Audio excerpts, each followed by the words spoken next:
Praise the lord. మన ప్రభువును మన రక్షకుడైన యేసుక్రీస్తు వారి పరిశుద్ధమైన పూజింపదైన నామంలో మీ అందరికీ మా హృదయపూర్వక వందనములు. ఈరోజు దేవుని వాక్యము, మీరు పైనుండి శక్తి పొందు వరకు పట్టణములో నిలిచి ఉండుడని వారితో చెప్పెను. లూకా సువార్త 24వ అధ్యాయము 49వ వచనం. But stay in the city until you have been clothed with power from on high.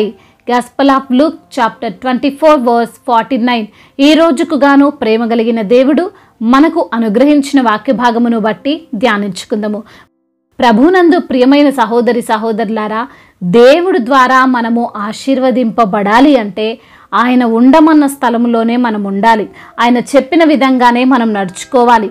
అవి కొన్నిసార్లు కష్టంగా ఉండినా దేవుని మాటను మనము మీరకూడదు. దేవుడు మనకు ఎన్నో వాగ్దానాలు చేస్తాడు. అయినప్పటికీ కొన్నిసార్లు మన జీవితంలో అవి నెరవేరకపోవచ్చు. అందుకు కారణం దేవుడు ఏమాత్రం కాదు, మనమే దేవుడు చెప్పిన విధంగా నడుచుకోక వాగ్దాన ఫలమును పొందుకోలేకపోతున్నాం. ఎప్పుడు దేవుడు మనతో వాగ్దానం చేసినా ఆ వాగ్దానము ఖచ్చితంగా ఒక నిబంధనతో కూడినదై ఉంటుంది. ఆ నిబంధన లేదా ఆ కండిషన్ని మనము అంగీకరించకపోతే, ఆ విధమైన జీవితం కొనసాగించలేకపోతే దేవుని వాగ్దానము మనము స్వతంత్రించుకోలేము. ఈ రోజున దేవుడు మనకు కూడా చాలా వాగ్దానాలు చేశాడు. మరి మనము అన్నిటినీ స్వతంత్రించుకోగలుగుతున్నామా? ఒక టీచర్ స్టూడెంట్తో అంటుంది, నీవు ఈసారి ఎగ్జామ్లో ఫస్ట్ ర్యాంక్ వస్తావు అని. అయితే ఆమె ఆ వాగ్దానంతో పాటు ఇంకొక మాట కూడా చెప్పింది. ఏంటంటే, నీవు బాగా చదివినప్పుడు మాత్రమే ఇది సాధ్యము అని. ఒకవేళ ఆ స్టూడెంట్ బాగా చదవకపోతే, చదవాల్సిన సమయంలో ఆడుతూ పాడుతూ గడిపితే ఖచ్చితంగా ఆ వాగ్దాన ఫలము ఆ స్టూడెంట్ పొందుకోలేడు కదా. అదే ఆ టీచర్ చెప్పినట్లు సమయం ప్రకారం చదివినట్లయితే తప్పక తాను ఆ వాగ్దాన ఫలము పొందుకోగలడు. పరిశుద్ధ లేఖనములు సెలవిస్తున్నాయి, వాగ్దానము చేసిన దేవుడు నమ్మదగినవాడు. ఆయన మనల్ని ఆశీర్వదించడానికే ఇష్టపడతాడు. ఆయన మనము గొప్ప స్థానంలో ఉండాలనే కోరుకుంటాడు. ఆత్మీయంగా అభివృద్ధి చెందాలనే ఆశిస్తాడు. కానీ అది పొందుకోవడం అంతా మనపైనే ఆధారపడి ఉన్నది. మన ప్రవర్తన పైన, మన భక్తి పైన, మన విధేయత పైన ఆధారపడి ఉంటుందండి.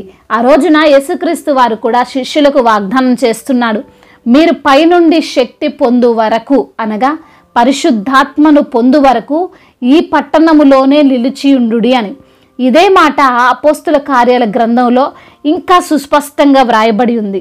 ఆయన వారిని కలుసుకొని ఇలాగూ ఆజ్ఞాపించెను, మీరు యెరూషలేము నుండి వెళ్ళక నా వలన వినిన తండ్రి యొక్క వాగ్దానము కొరకు కనిపెట్టుడి అని. వారెందుకు యెరూషలేము వదిలి వెళ్ళాలని ఆలోచన చేశారు అని మనం గమనిస్తే, యేసుక్రీస్తు వారిని సిలువ వేసిన తర్వాత అందరూ కూడా చెదిరిపోయారు. ఎవరి పని వారు చూసుకుందాము అని ఆలోచన చేశారు. ఎందుకంటే యేసుక్రీస్తు వారి శిష్యులు కనబడితే వారిని కూడా శిక్షించుటకు రోమా ప్రభుత్వం ప్రయత్నిస్తుంది. అనేక మంది విరోధులు వారిని రోమా ప్రభుత్వానికి పట్టించాలని ఆలోచన చేస్తున్నారు. అటువంటి భయంకరమైన పరిస్థితుల్లో వారు యెరూషలేమునే ఉంటారా అండి? ఖచ్చితంగా తమ ప్రాణాలు కాపాడుకోవడానికి వేరే ప్రాంతం వెళ్ళాలనే ఆలోచన చేస్తారు కదండి. బహుశా శిష్యులు ఆ ఆలోచన కలిగి ఉండడం వలనే ప్రభు వారిని యెరూషలేము విడిచి వెళ్ళొద్దు అంటున్నారు. అదే ప్రాంతంలో దేవుడు ఆశీర్వదిస్తానని అంటున్నాడు. వారు శక్తిని పొందుకోవాలంటే అక్కడున్న ప్రమాదాన్ని వారు లెక్క చేయొద్దు. దేవుడు చెప్పినట్లుగానే నడుచుకోవాలి. ఈ రోజున నీవు ఆశీర్వాదం పొందుకోబోతున్నావు. దేవుని వాగ్దానాన్ని స్వతంత్రించుకోబోతున్నావు. అయితే నీవు కూడా శ్రమలను, కష్టాలను, నిందలను లెక్క చేయకు. ఆ రోజు శిష్యులు చేసినట్లుగానే మనము చేయగలిగితే మనము కూడా వాటిని, అనగా సమస్యలను, నిందలను, శోధనలను జయించి దేవుని వాగ్దాన ఫలమును పొందుకోగలం. వారేం చూశారో మనము ఒక్కసారి గమనిస్తే, మొదటగా శిష్యులందరూ ఒక్క చోట చేరారు. రెండవదిగా ఎడతెగక ప్రార్థన చేశారు. ఆ విధంగా వారు దేవుని కార్యాన్ని చూశారు. పైనుండి పరిశుద్ధాత్మ శక్తిని పొందుకొని బలముతో సువార్త ప్రకటించారు. ప్రియమైన సహోదరి సహోదరులారా, నీలో కూడా దేవుని వాగ్దానము నెరవేర్చబడాలి అంటే, నీవు కూడా దేవుని చేత ఆశీర్వదింపబడిన వ్యక్తిగా ఉండాలి అంటే, కుదిరితే సంఘంగా అయినా, కుదరకపోతే ఒంటరిగా అయినా ఎడతెగక ప్రార్థించు. తప్పక నీవు దీవించబడతావు. నిజమే, నీ చుట్టూ సమస్యలు ఉండొచ్చు, శత్రువులు ఉండొచ్చు. వారిని చూసి భయపడకు. ఆటంకాలను చూసి బెదిరిపోకు. వాగ్దానం చేసిన దేవుడు వాటన్నిటి నుండి నిన్ను రక్షిస్తాడు అని నమ్ము. తద్వారా దేవుని యొక్క బలాన్ని పొందుకో. దేవుని శక్తిని నీలోనికి ఆహ్వానించు. కాబట్టి విశ్వాసముతో ప్రార్థించడం వల్ల దేనినైనా నువ్వు చేయగలవు అని తెలుసుకొని నీ అవరోధాలను ప్రక్కన పెట్టి ప్రార్థించు. ఈ మాటలు దేవుడు దీవించి మన హృదయములో ఫలింపచేయునుగాక. వాక్య భాగమును బట్టి ప్రార్థించుకుందాము. ప్రతి ఒక్కరు కూడా ప్రార్థనలో ఏకీభవించగలరు. ప్రార్థన. సర్వశక్తిమంతుడా, సర్వాధికారి, గొప్ప దేవ, ఉన్నతుడా, సర్వోన్నతుడా, సకల సృష్టికి ఆధారమైన దేవ, మహోన్నతుడా, నీకు వందనాలు, స్తోత్రములు. అయా తండ్రి, ఈ రోజున వాక్యం ద్వారా మీరు మాతో మాట్లాడారు, మమ్మల్ని ఎంతగానో బలపరిచారో, ఆదరించారు. ప్రభువా, నీ మాట బలమైనది, నీ మాట వాడిగల ఖడ్గము కంటే పదునైనది నా ప్రభువా. మీ మాటకు విధేయత చూపాలని ఈ రోజున మీరు వాక్యం ద్వారా మాతో మాట్లాడారు, మమ్మల్ని బలపరిచారు, సరిచేశారు. ప్రభువా, అందును బట్టి మీకు స్తోత్రాలు.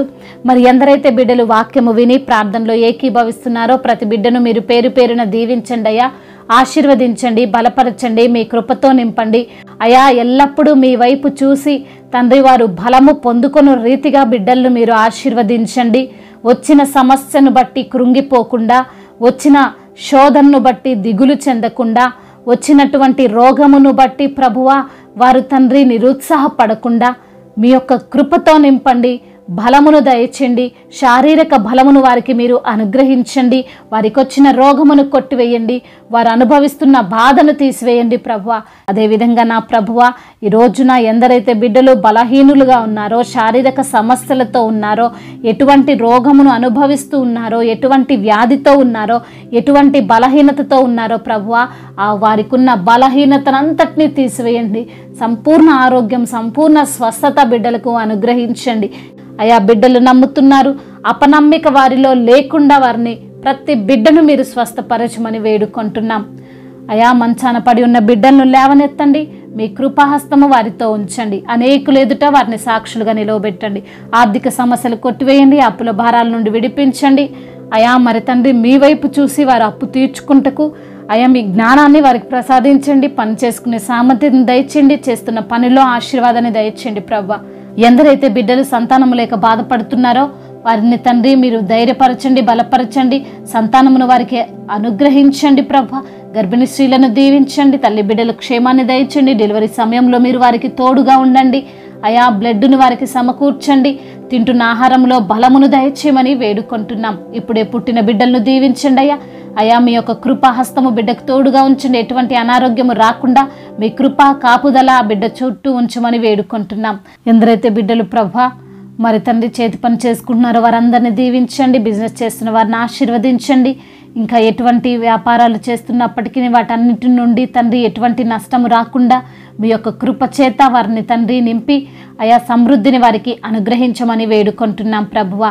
కోర్టు సమస్యలు, ల్యాండ్ సమస్యల నుండి విడిపించండి. వారి పక్షాన మీరే న్యాయం తీర్చండి. అదేవిధంగా నా తండ్రి, ఎందరైతే బిడ్డలు ప్రభువా ఇతర దేశాల్లో ఉంటున్నారో వారందరినీ కూడా మీరు జ్ఞాపకం చేసుకునండి. ఒంటరిగా ఉంటుండగా మీరే వారికి తోడుగా ఉండండి. చేస్తున్న పనుల్లో ఆశీర్వాదం దయచేయండి. ఎటువంటి భయాందోళన లేకుండా ప్రభువా ధైర్యాన్ని వారికి ప్రసాదించండి. చేస్తున్నటువంటి పనులలో ప్రభువా మీ యొక్క కృప చేత వారిని ఆశీర్వదించి వృద్ధిపరచండి. అదేవిధంగా నా తండ్రి, యవ్వన బిడ్డల నిమిత్తం ప్రార్థిస్తున్నాము. వారికి మీరు తోడుగా ఉండండి. మీ జ్ఞానము చేత నడిపించండి. లోకము తట్టు, పాపము తట్టు అయా పాపపు క్రియల వైపు వారు వెళ్లకుండా మీ యొక్క కృపతో వారిని జ్ఞాపకం చేసుకొని అయా మీ సన్నిధిలో నడిచేటువంటి భాగ్యాన్ని బిడ్డలకు మీరు అనుగ్రహించమని, లోకానుసారమైన జీవితం జీవించకుండా మీ యందు భయభక్తులు కలిగిన జీవితం వారు జీవించుటకు సహాయం దయచేయమని వేడుకుంటున్నాం. అదేవిధంగా మీ పరిచర్య చేస్తున్న దైవజనులను, దైవజనురాలందరినీ కూడా దీవించండి. వారి సంఘాలను ఆశీర్వదించండి. సంఘానికి శిరస్సు మీరై ఉండండి ప్రభువా. అయా వారు చేస్తున్న పరిచర్య అంతటికి తండ్రి అయా వృద్ధిపరచమని, అయా తండ్రి అభివృద్ధిని దయచేయమని, అనేక ఆత్మలను నశించిపోతున్న ఆత్మల పట్ల భారాన్ని దయచేయమని వేడుకుంటున్నాం.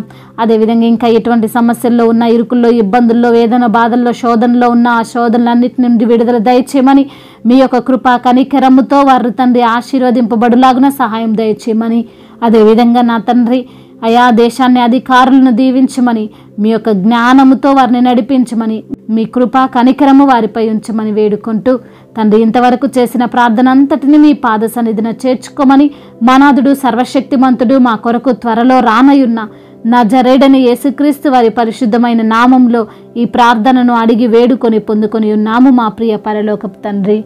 ఆమేన్.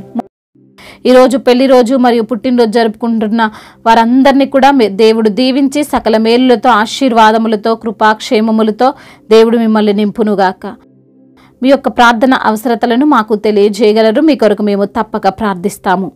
మొదటిసారిగా మన యొక్క ఆదరణ వాక్యం చూస్తున్నట్లయితే తప్పకుండా సబ్స్క్రైబ్ చేసుకోగలరు. ఈ వాక్యం మీకు ఆశీర్వాదకరంగా ఉండినట్లయితే అనేకులకు కూడా ఈ వాక్యాన్ని పంపి మీరు కూడా దేవుని యొక్క రాజ్య సువార్తలో పాలిభాగస్తులు కావాలని దేవుని పేరిట మనవి చేసుకుంటున్నాను. May God bless you all. దేవుడు మిమ్మల్ని దీవించి బలపరిచి స్థిరపరచునుగాక.